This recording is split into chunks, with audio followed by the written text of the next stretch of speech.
Então disse o Senhor Deus: agora o homem tornou-se como um de nós e conhece o bem e o mal.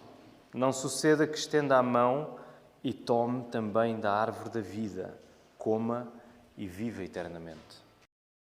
Muito bem, queridos irmãos, vamos até à palavra. Gênesis 3, 22, quero voltar a ler para vocês o texto. Então disse o Senhor Deus: agora o homem tornou-se como um de nós e conhece o bem e o mal. Não suceda que estenda a mão e tome também da árvore da vida, coma e viva eternamente. E hoje eu quero pregar-vos uma mensagem que se chama Acorda para a Vida. Não tem apenas esse significado corriqueiro que nós atribuímos de chamarmos a atenção a alguém. Provavelmente usamos muito esta expressão com aqueles que são os nossos filhos, aqueles que têm filhos, ou com alguém que está demasiado distraído e nós dizemos: ei, acorda para a vida. Mas aquilo que eu quero ver convosco esta manhã é que, de facto, há uma realidade espiritual presente que nos faz ver, com a palavra aberta, que há um perigo de nós cairmos num adormecimento espiritual. E por isso eu quero começar esta mensagem fazendo uma pergunta. Eu não sei se vocês já tiveram aqueles sonhos à noite, quando dormem, em que no sonho estão completamente convencidos de estarem acordados. Já aconteceu convosco? Vocês estão a sonhar e aquilo parece mesmo realidade.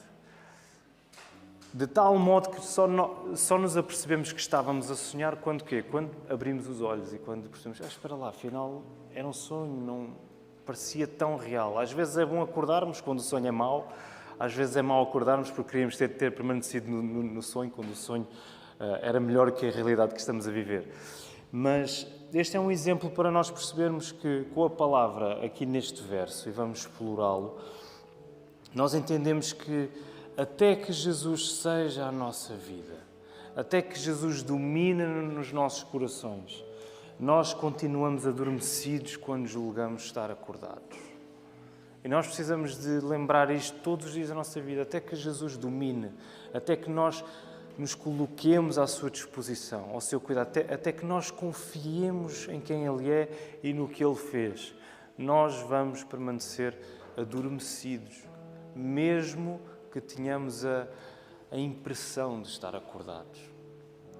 E vamos orar para que Deus nos dirija nesta hora em que queremos ouvir a sua palavra. Vamos orar.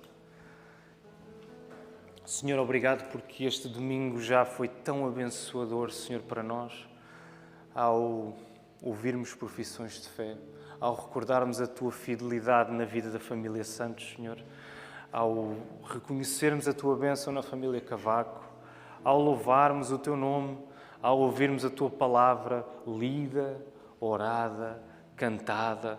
Ó Senhor, agora ainda Te pedimos mais esta bênção de nos trazeres a Tua palavra escrita, Senhor, para que nela nós possamos encontrar o Teu Filho Jesus. Abre os nossos corações e retira de nós, Senhor, qualquer impedimento, qualquer que ele seja, que nos está a dificultar a tarefa de confiarmos mais em Jesus. Desimpede o caminho, Senhor, porque só Tu o poderás fazer. É isto que nós queremos pedir, Senhor, e eu coloco-me diante de Ti nesta hora para que Tu uses as minhas palavras para Tu mesmo seres o pregador desta mensagem, Senhor. É isto que nós queremos pedir e agradecer, no nome do Teu Filho Jesus. Amém. Muito bem, estamos a chegar ao fim desta série de sermões de Gênesis. Faltam 3 versos, hoje é o antepenúltimo, faltarão mais 2. E no verso de hoje, eu não sei se repararam nisso, mas parece existir aqui uma confirmação de uma coisa que já foi dita anteriormente. Onde é que nós já ouvimos estas palavras ditas de um modo semelhante no mesmo capítulo? Recuem lá um bocadinho comigo aí até o verso 5. Lembram-se do contexto? Logo no início do capítulo 3, Eva depara-se com um desafio. E no verso 5, nós ouvimos alguém dizer: na verdade, Deus sabe que no dia em que comerdes desse fruto, os vossos olhos se abrirão e sereis como Deus, conhecendo o bem e o mal. Quem é que está a dizer estas coisas no verso 5? Força, digam, quem é que está a dizer estas coisas? A serpente, não é? Então, há um diálogo ali entre a serpente e Eva, e a determinada altura a serpente dá a sugestão: calma, quando vocês comerem isso, vocês vão ficar como Deus e vão conhecer o bem e o mal. Nada de mal vos vai acontecer. E nós encontramos esta linguagem aqui no verso 22. Reparem lá. O que é que o Senhor Deus disse? Agora o homem tornou-se como um de nós. Eis que o homem se tornou como um de nós, conhecedor do bem e do mal. E parece que existe esta confirmação aqui neste verso. E de facto, num certo sentido, apenas num certo sentido, o que a serpente disse a Eva aconteceu. O próprio Deus está a dizer isto agora. Mas quando estas palavras são ditas por Deus, elas, ainda que assumindo um facto consumado, e que facto consumado é esse? De que Adão e Eva são agora como Deus, conhecedores do bem e do mal. Estas palavras pronunciadas por Deus, elas representam uma terrível condenação. Não é apenas uma pronunciação neutra de Deus a dizer: olha, paciência, eles agora são como eu sou, não há nada a fazer. Não, Deus diz isto numa lógica de castigo, numa lógica de condenação.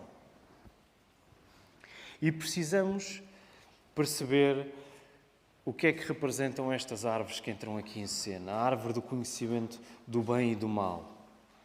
O que é que significa o facto de Deus estar a dizer estas coisas? A árvore do conhecimento do bem e do mal servia o propósito de conduzir o homem a este mesmo conhecimento.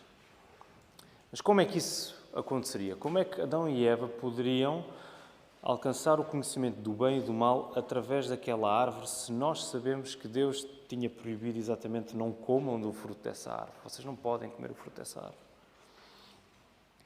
Não acontece por magia, mas o conhecimento do bem e do mal nasceria numa inseparável ligação com a palavra de Deus. Palavra essa que colocou limites ao que homem e mulher podiam comer e não podiam comer do jardim, proibindo o fruto desta árvore. Então nós podemos dizer que a árvore do conhecimento do bem e do mal é a representação física da confiança que homem e mulher deviam depositar unicamente na palavra de Deus.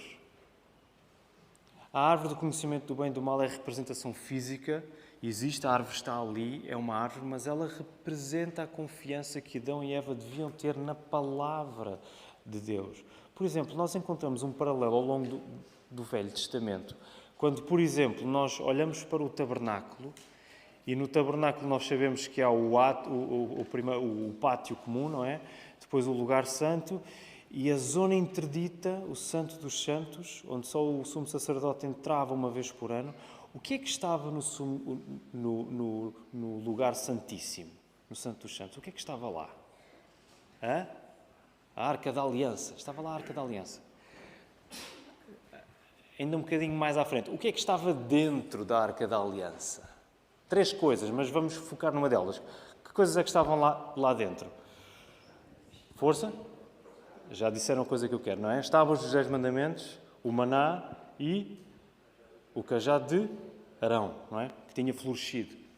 Então, a Arca da Aliança, tendo lá a lei, tendo lá as tábuas dos 10 mandamentos, ela era uma representação física da confiança que o povo de Deus tinha de ter na sua palavra. Não usando a Arca da Aliança de um modo supersticioso, de um modo mágico, como chegou a acontecer, mas confiando na palavra que Deus lhes tinha dado. A verdadeira sabedoria, o conhecimento do bem e do mal, daquilo que agrada e do que desagrada a Deus, deveria ser adquirido por Adão e Eva através da sua confiança e obediência à palavra de Deus, não comendo o fruto desta árvore.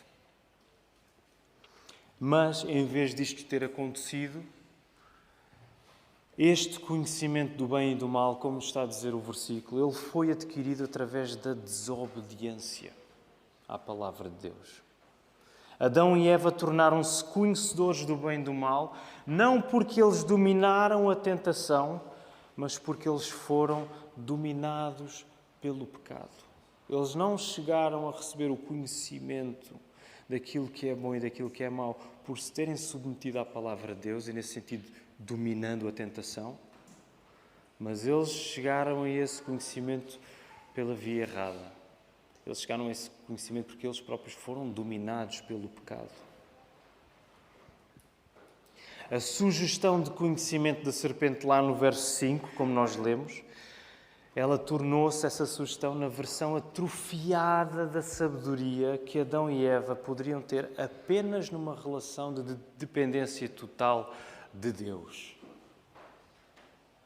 Agora, o conhecimento do bem e do mal surge intimamente ligado a uma experiência de culpa e acaba inevitavelmente na morte.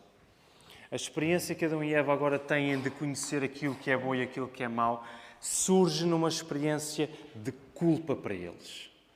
Surge no lado errado da equação. E a consequência disso é a expulsão deles do jardim. É a morte na vida deles.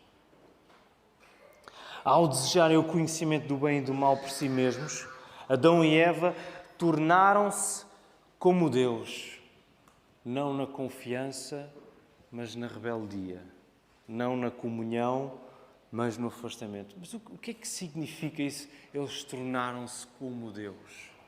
Significa que Adão e Eva, pelo facto de terem desobedecido à palavra de Deus, eles quiseram ser a sua própria palavra. Eles quiseram ser o seu próprio Deus. Eles tomaram o lugar. Senhor, é como se eles estivessem a dizer, Senhor, tudo bem, tu disseste, mas nós vamos fazer isto à nossa maneira. Nós vamos fazer isto como se nós soubéssemos o que é melhor para nós. E nós vamos conhecer o que é o bem e o mal da maneira como nós achamos que é a melhor maneira para nós o fazermos. Nesse sentido, Adão e Eva foram declarados como diz lá o texto, não é? Tornaram-se como Deus. Não na confiança à sua palavra, mas na rebeldia. Não na comunhão, mas no afastamento. E tantas vezes nós operamos sobre este princípio, em que nós queremos o conhecimento daquilo que é bom ou mau na nossa vida diária, não numa relação de intimidade e proximidade com a palavra de Deus, sujeitando-nos a ela, mas sendo como Deus é da maneira errada, tornando-nos o nosso próprio Deus, afirmando, eu tenho a prerrogativa de dizer aquilo que é melhor para mim. E isso implica afastamento e não comunhão. Isso implica rebeldia e não intimidade. Julgando abrirem os olhos, Adão e Eva julgando estarem a acordar para a realidade, acordar para a vida, agora é que vai ser, agora é que nós vamos conhecer de facto o mistério disto tudo. Homem e mulher, enredados no seu próprio desejo, ficam cegos para a vida perfeita que tinham em comunhão com Deus. A mesma coisa connosco. Quando nós operamos sobre este princípio, muito longe de nós termos uma visão clara, nós ficamos com a visão turvada pelo nosso próprio pecado. Nós ignoramos a comunhão que só podemos ter com Deus quando nos submetemos à sua palavra, que é perfeita, boa e agradável. Este fruto proibido da árvore do conhecimento do bem e do mal implica um outro fruto que é impedido. E agora vamos concentrar na outra árvore, que é o fruto da árvore da vida. Então Adão e Eva escolhem comer este fruto. E o que é que Deus diz lá na segunda parte do versículo? Não suceda que estenda a mão e tome também da árvore da vida, coma e vive eternamente. Portanto, Deus proíbe o acesso à árvore da vida que estava no meio do jardim. E como já sabemos, quando é o estudo da Bíblia que está em causa, o que acontece tantas vezes entre os teólogos? O que é que acontece? Discussão, não é? Nos pontos essenciais, atenção, há concórdia, graças a Deus. Mas não deixa de haver opiniões diversas sobre tanta coisa. Este verso é um desses exemplos, não é exceção. Por exemplo, quando nós começamos a citar um dos nossos teólogos preferidos, cujo nome é... Isto não estamos a fazer o nosso trabalho, Tiago. Cujo nome é... Não é, Tiago? Seria interessante uma pessoa pesquisar acerca do texto e perceber como diz Tiago Cavaco, e depois apareceu. Começa com Jó e acaba em João Calvino, ok?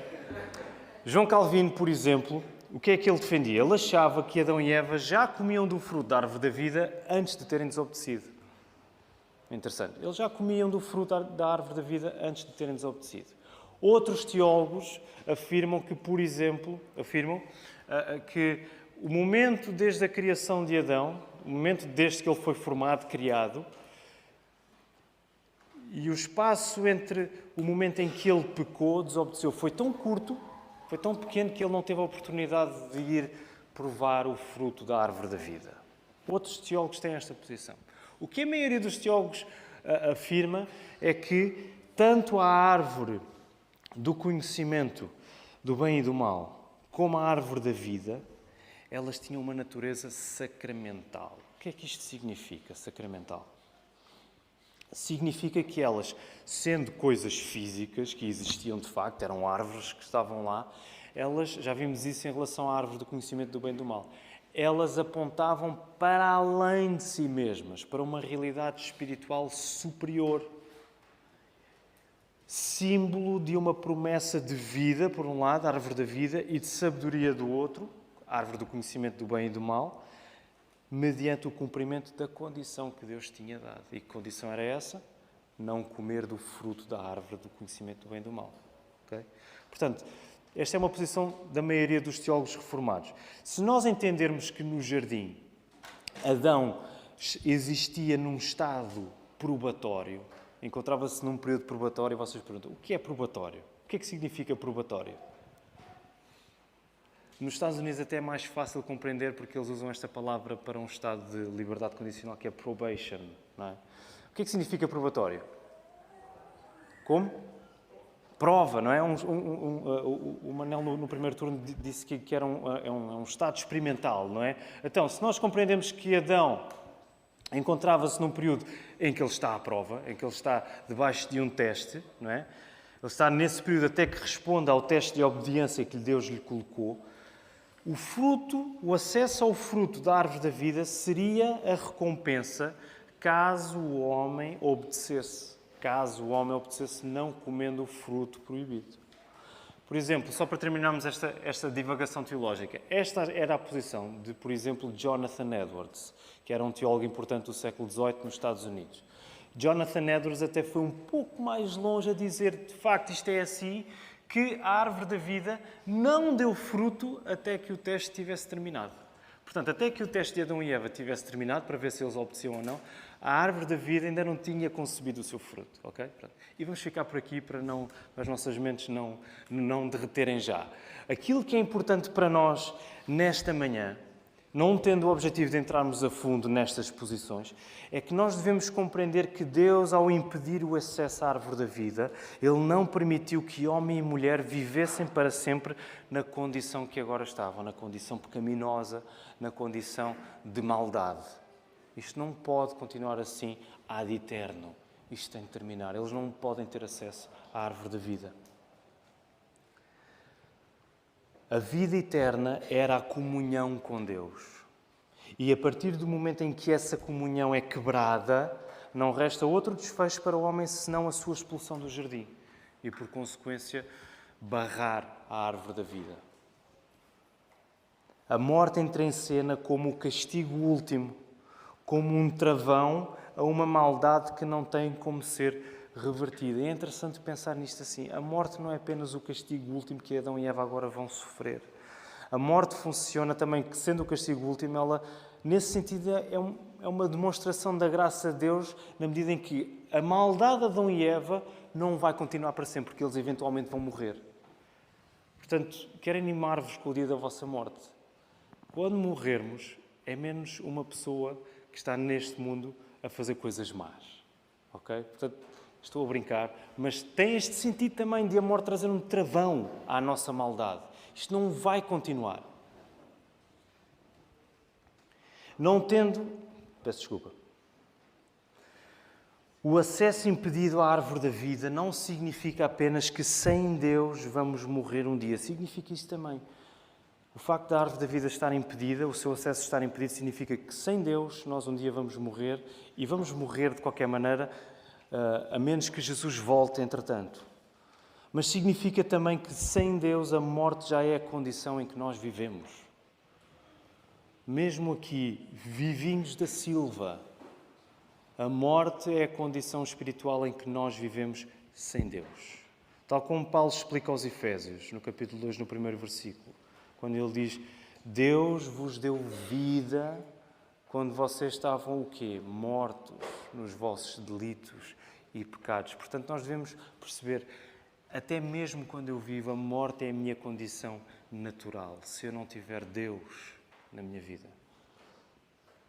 E um dos princípios fundamentais que Gênesis 3 nos tem dado, e agora em particular neste verso 22, é o de que a verdadeira sabedoria e satisfação não brotam de experimentarmos muito da vida.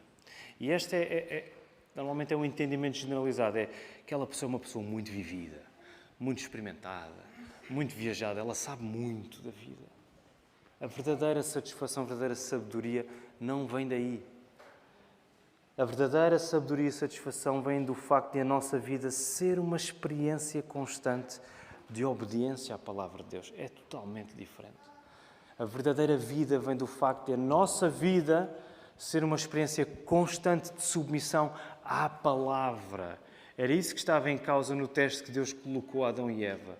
A vossa verdadeira vida está no facto de vocês, de uma maneira constantemente, sem parar, confiarem em mim. E eu acredito que teimamos em querer tomar este princípio como simplista. Filipe, isso é demasiado simplista. As coisas não são assim, tão simples.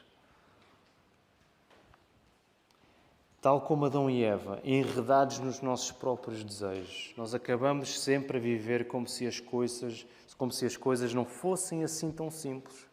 Como se a ligação inquebrável que a Bíblia faz entre vida e palavra não fosse verdadeira.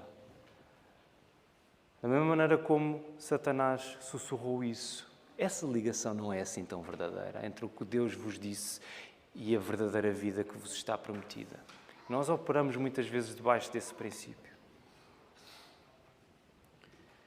Essa é a desculpa perfeita para fazermos tudo à nossa maneira. Ok, eu tenho a palavra de Deus, eu devo aplicá-la, mas eu acho que esta condição que eu vivo é tão específica que eu não devo dar assim tanta atenção e devo mais ser guiado por aquilo que eu acho que é correto fazer agora.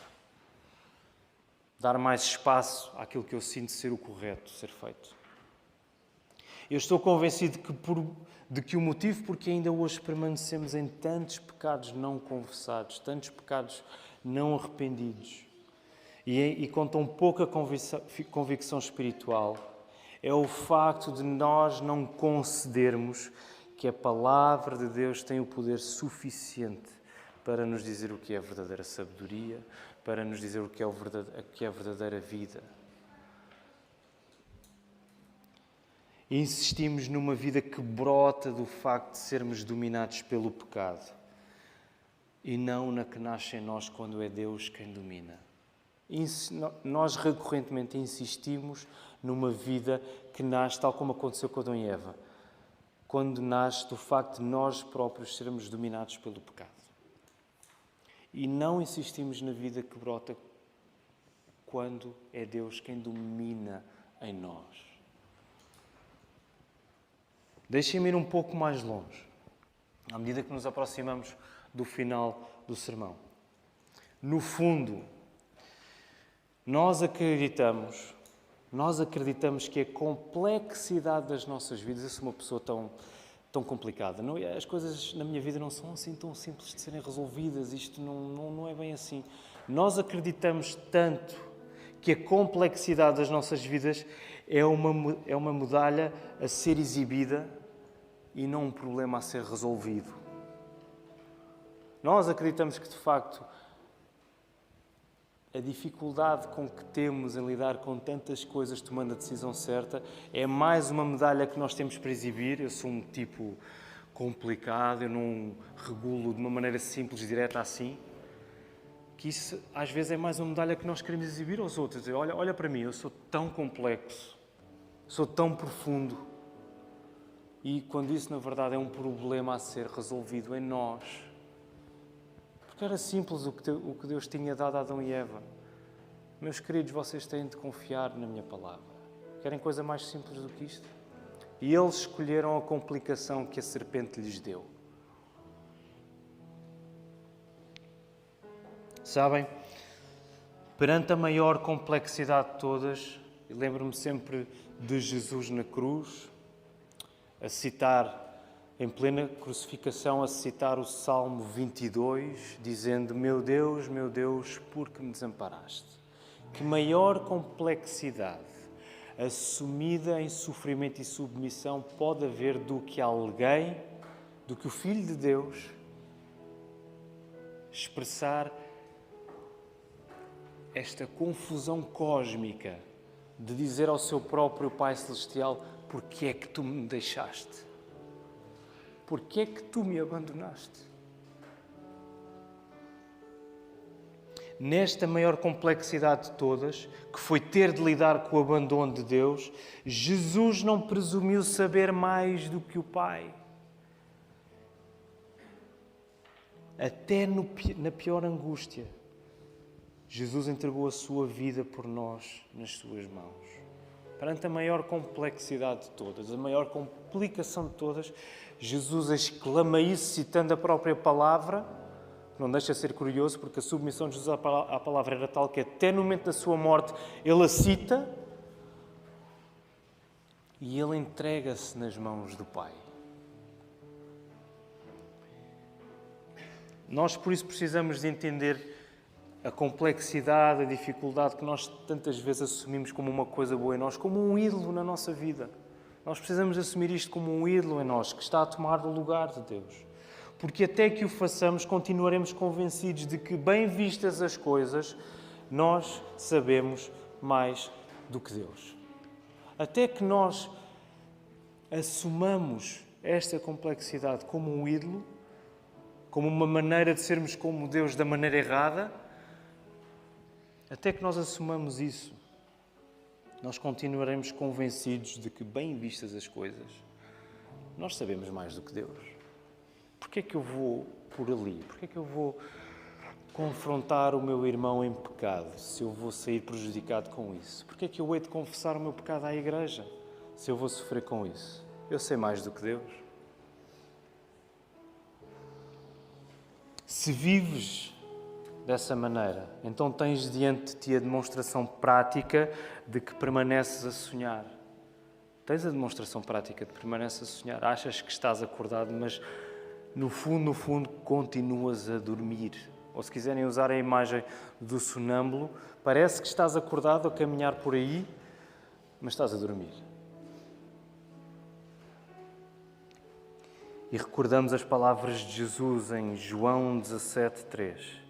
No seguimento da mesma noite do texto que lemos hoje, lido pelo irmão Edvânio, quando Jesus está a fazer a oração sacerdotal, ele diz assim, João 17:3, e a vida eterna é esta, estamos a falar de vida, a vida eterna é esta, que te conheçam a ti, o único Deus verdadeiro, e a Jesus Cristo a quem enviaste. Vida eterna é conhecer, vem a ligação entre verdadeira vida e verdadeiro conhecimento está aqui. A vida eterna, a verdadeira vida é que conheçam o Deus da palavra como o único Deus, mediante Jesus Cristo que venceu a morte. Nós não acordaremos para a vida até que este conhecimento tome conta de nós. E por isso nós devemos olhar para Jesus. Olha para Jesus e vive. Não te contentes em ficares dormente, sempre com sono. Olha para Jesus, acorda e vive. A verdadeira vida É Ele. Que o Senhor nos ajude.